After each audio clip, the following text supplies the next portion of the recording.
So you're feeling confident that you've got everything in your diary, you've got power hours booked out, you know when you're going to do LinkedIn, you're going to do content creating, and it's all in your diary, ready to go and scheduled. So the next step on from that is then, who do you call? Because whatever service or product you're trying to sell, there is a vast market out there of customers to go at. And I've seen so many salespeople put in loads of effort, loads of work, really try their best, but because they've not been targeting the right people, what happens is that they get no results, they then feel totally demotivated, and it puts them off sales. So what we're going to talk about today is an ICP, and that stands for an ideal customer profile. And what we're going to do is we're going to understand how you can find out from your sales leaders, your sales managers, who the ideal customer profile is, so you're making sure you're calling the right people. So as I said, an ICP stands for the ideal customer profile, and really you're looking at kind of some key areas that make up what the perfect customer looks like for your organization. And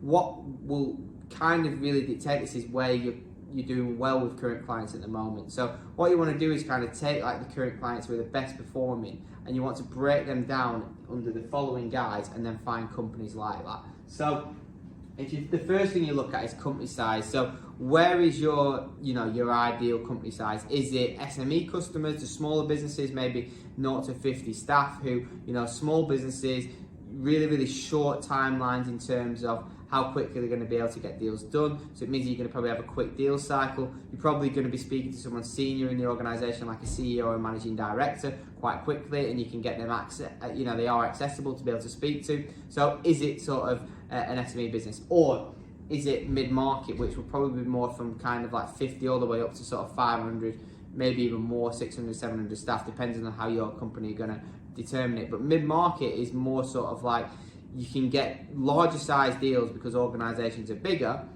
but also you're going to be able to still speak to decision makers like the CEO and MD sometimes, but there will be other decision makers involved, like maybe a director or a head of level sort of in that process. So mid-market is great because you get larger deals, but you don't have kind of the processes you would do in the enterprise level deals, where your timescales are going to be a lot longer. So mid-market deals are still very quick to turn around, less decision makers in the process, but larger size deals.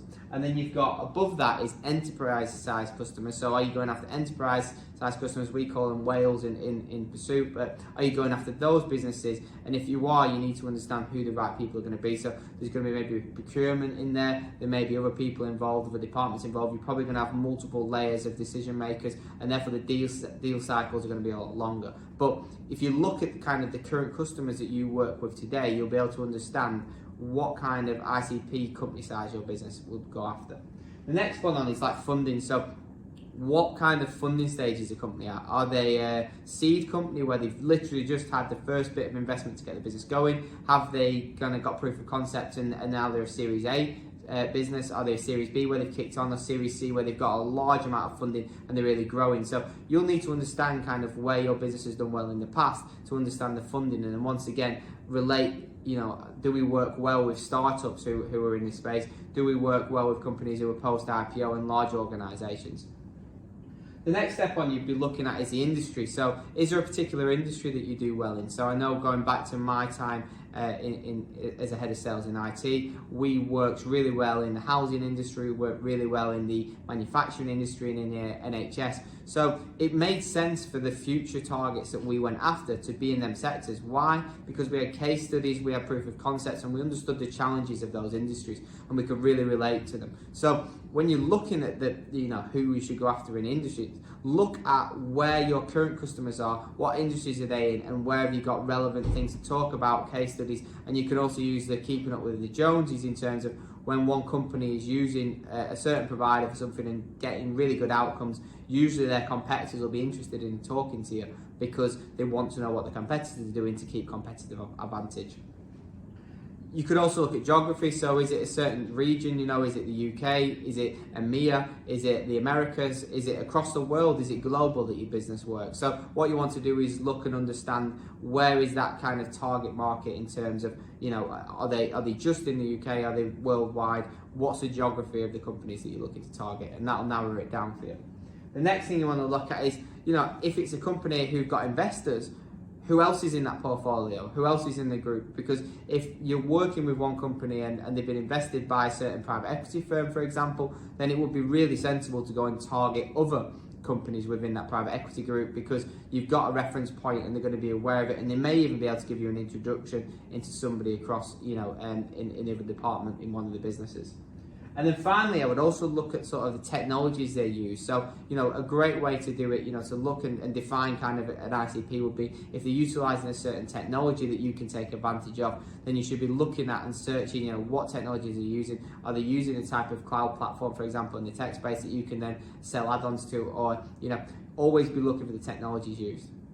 Next step on from that is you've got your ideal customer from that, and you understand the customer that you're going after, but you also then need to understand the different personas in the business and the personas in the sales cycle. So what I mean by persona is it's the person who's going to be making the decision, or the person that you're going to be ringing. And you need to understand who that is. Is it HR? Is it sales? Is it IT? Depending on what products or service you'll be selling, there'll be a certain type of department that you'll be targeting.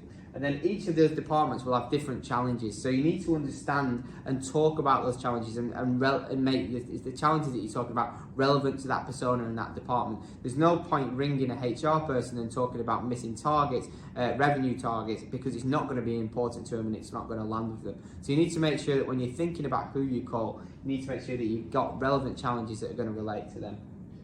The next way you need to think about is what's the best way to engage them people, because different people like to be engaged in different ways. If you think about the tech sector, it's a lot of the time email and LinkedIn is a great way to connect with people in the tech sector, while a salesperson like myself, if I'm a sales leader, I much prefer taking phone calls and talking on the phone. So think about the best way to approach your different personas, and we'll go into that in the next part a bit more.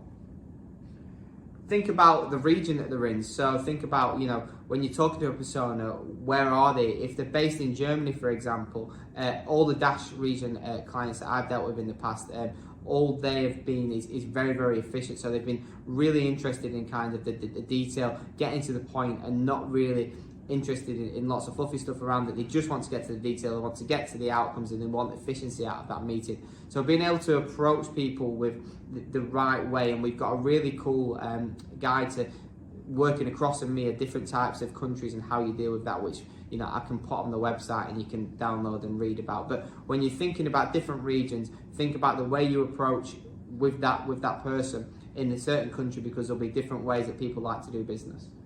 And then also, most importantly, think about their pain points. So think about what are they really, really struggling with.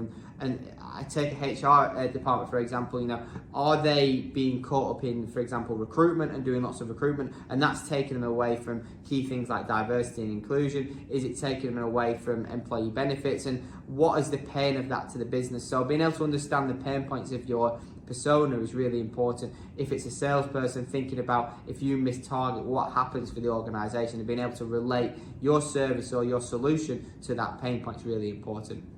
Hope you found this useful. As I said, we'll be going a bit more into detail around how you actually take your ICP once you've got it and start targeting them in the next episode. So look forward to speaking to you, and then catch you soon.